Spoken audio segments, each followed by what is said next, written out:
Aš esu gydytoja, mokslų daktarė, bei Žemiau bambos įkūrėja Aivara ir šiandien noriu pakviesti jūs apsilankyti su manimi kartu Vaisingumo centre Northway Kaune, kur pakalbinsiu gydytoją akušerį ginekologą Žydrūną Žėbą apie tai, kaip reikia pasiruošti pirmajam vizitui gydantis nevaisingumą.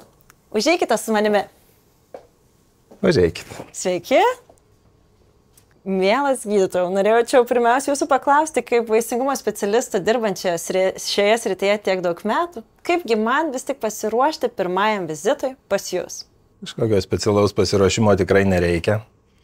Galbūt reikėtų apmastyti savo patirtis ir medicinius dalykus, kad galėtumėm sklandžiau bendrauti. Atėjus pas nevaisingumo specialistą, ko gero, kad būsite gana detaliai klausinėjama apie jūsų mėnesinių ciklo pobūdį, reguliarumą. Tas yra svarbu pasirenkant tam tikrus dalykus mūsų profesiniai veikloje. Tai programa minimum būtų sugebėti atsakyti į klausimą, kada buvo paskutinės mėnesinės. O tada jau visos kitos detalės. Ko gero, bus taip pat paklausta apie buvusias patirtis, buvusias ligas. Dėl to, jeigu turit kažkokios informacijos apie savo gydymus, anksčiau atliktus tyrimus, būtų labai naudinga juos susirinkti ir parodyti tam, kad įvertinti. Taip, tai ligos, operacijos, alergijos, vaistai, kuriuos vartojate, taip? Taip, paminėti, jeigu turit alergijų, labai svarbu, jeigu buvo operacijos, susirinkti išrašus iš jų, tas duoda daug žinių. Atliktus tyrimus anksčiau, nes jeigu juos galit parodyti, tai dažnai nereikia kartoti, mes galim susiorientuoti greičiau situacijoje ir pasirinkti racionalesnį kelią.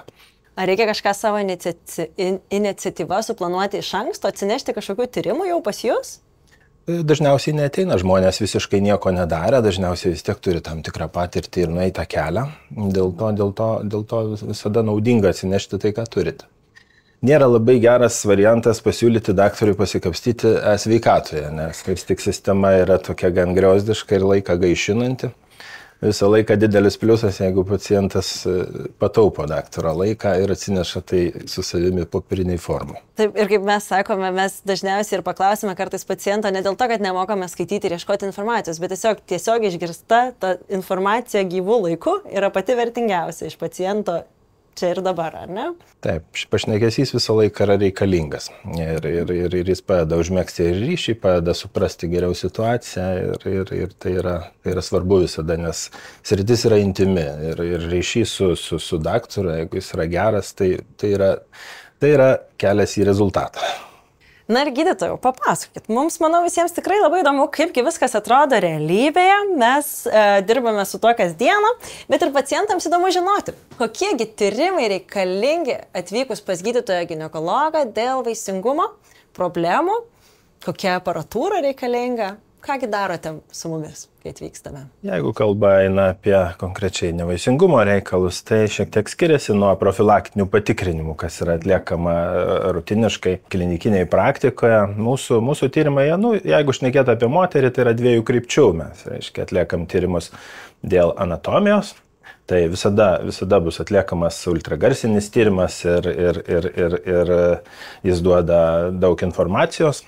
O kai kalbame apie ultragarsą, tai man tikėtis, kad per pilvą mane pažiūrėsit, ar čia reikės šito? Nevaisingumo praktikoje naudojama tik šitas. Tik vaginalinis daviklis. Pilvinis daviklis, jisai yra taip pat naudingas, jis yra, kuomet yra vertinamas nėštumas, sakykime, kuomet mes turim rezultatą, tai jau pereinam paskui nėštumui vystantis nuo šito link šito, bet nevaisingumo praktikoje naudojamas tik tai šitas.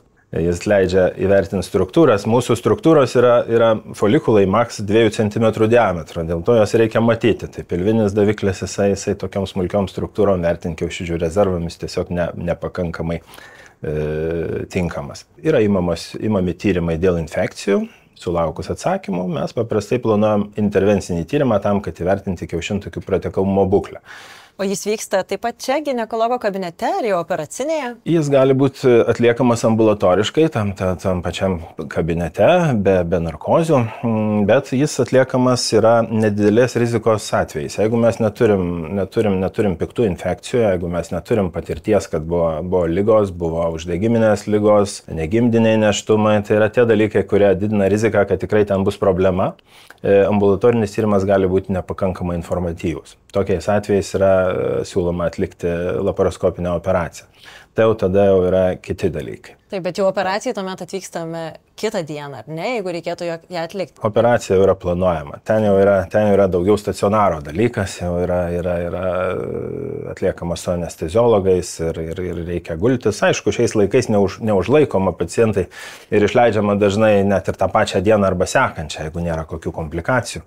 Bet tai jau yra šiek tiek sudėtingesni reikalai. Bet viskas vyksta taip pat jūsų klinikoje, ar ne? Tai reiškia, jau jeigu pacientas čia pradės savo kelionę, gali tikėtis visų reikalingų procedūrų būtent čia.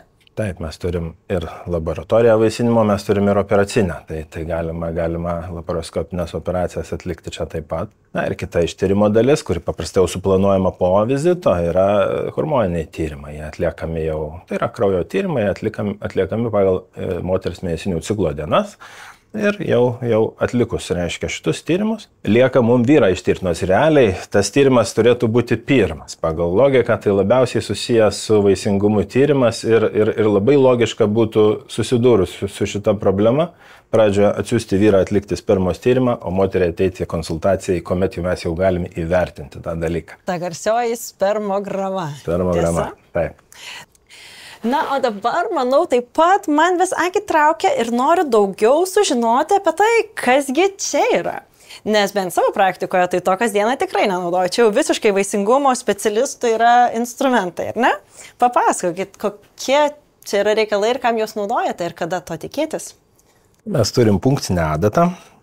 Tai yra adata, kuri yra sujungta su siurbimo sistema, jungiasi į indelį. Šią adatą mes atliekam folikulų punkciją, kuomet ateinam iki pagalbinio vaisinimo finalinės stadijos, mums reikia paimti lytinės ląsteles. Ultragarso kontrolėje mes tokią adatą punktuojame kiaušidę, turim pataikyti į folikulą ir atitraukti folikulinį skystį.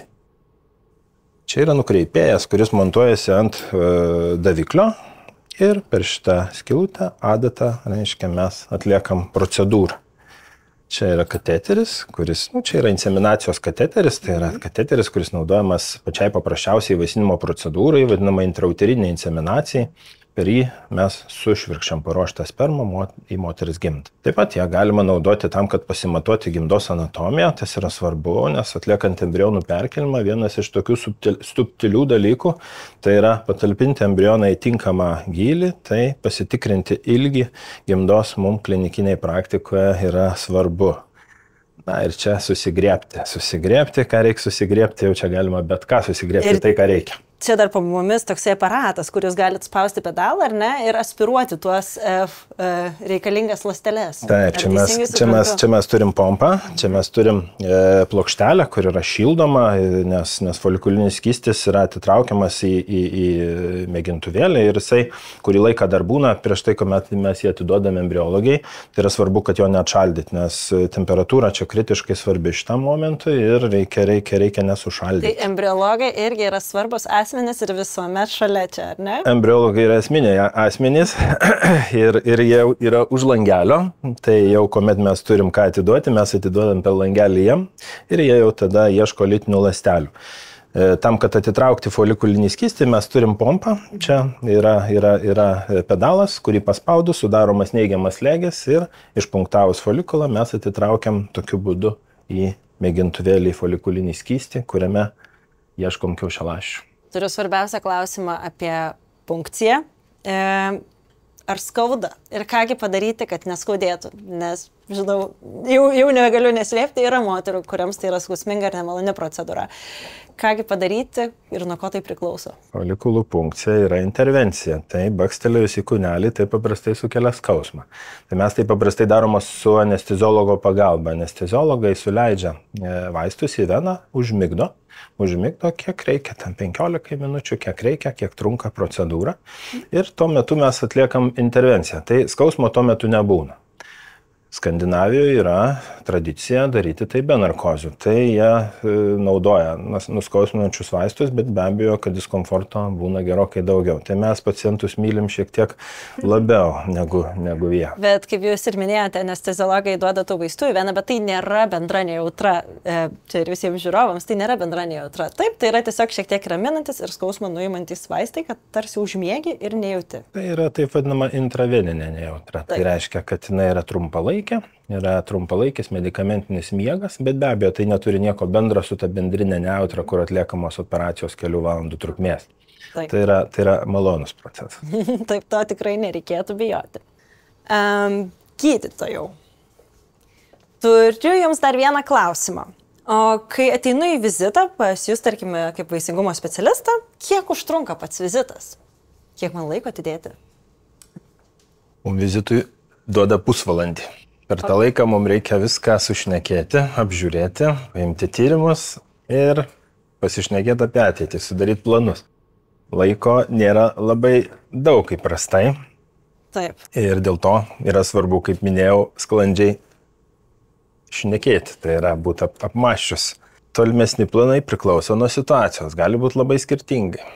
Gali būti, mes turim pacientus skirtingus, daug kas ateina pasikonsultuoti tam, kad susivokti savo situaciją ir dar žmonės dažnai būna neapsisprendę dėl gydymo, dėl kitų dalykų.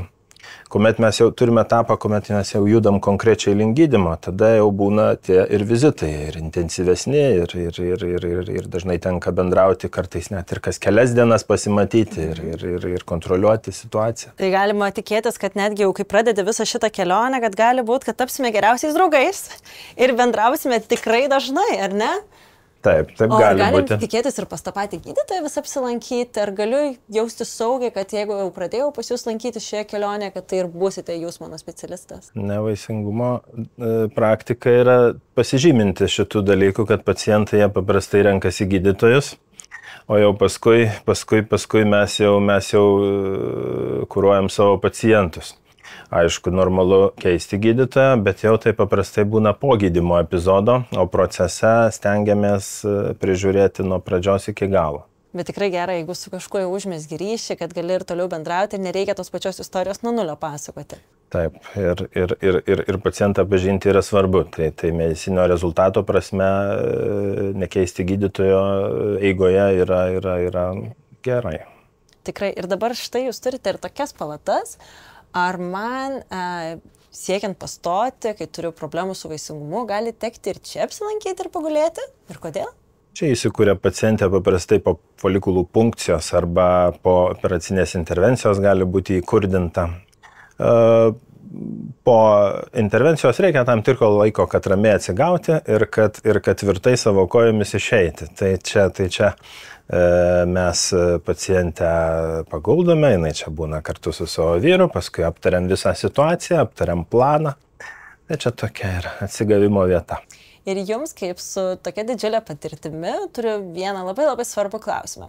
Ko palinkėtumėte mūsų klausytojams, kurie keliauja šioje kelionėje ir siekia pastoti, bet turi problemų su vaisingumu? Palinkėjimas būtų nepavėluoti. Reikia turėti mintyje tą tokį optimalų amžių, kuomet yra planuojamas nėštumas. Tai yra nuo 20 iki 32 metų. Jeigu mes tai pradėsim planuoti tuo laikotarpiu, tai net ir esant problemams mes turėsim gražaus laiko ir gerų šansų išspręsti. Jeigu mes tą kelionę pradėsime po 40, tada prognostinė situacija jau yra gerokai prastesnė ir gali pritrūkti ir laiko, ir sėkmės kažkokių rezultatų pasiekti. Tai aš norėčiau palinkėti nepavėluoti, neatidėti motinystės. Tai labai svarbu. Ačiū Jums už tokius išsamius ir nuostabius atsakymus ir ačiū Jums, kad klausote.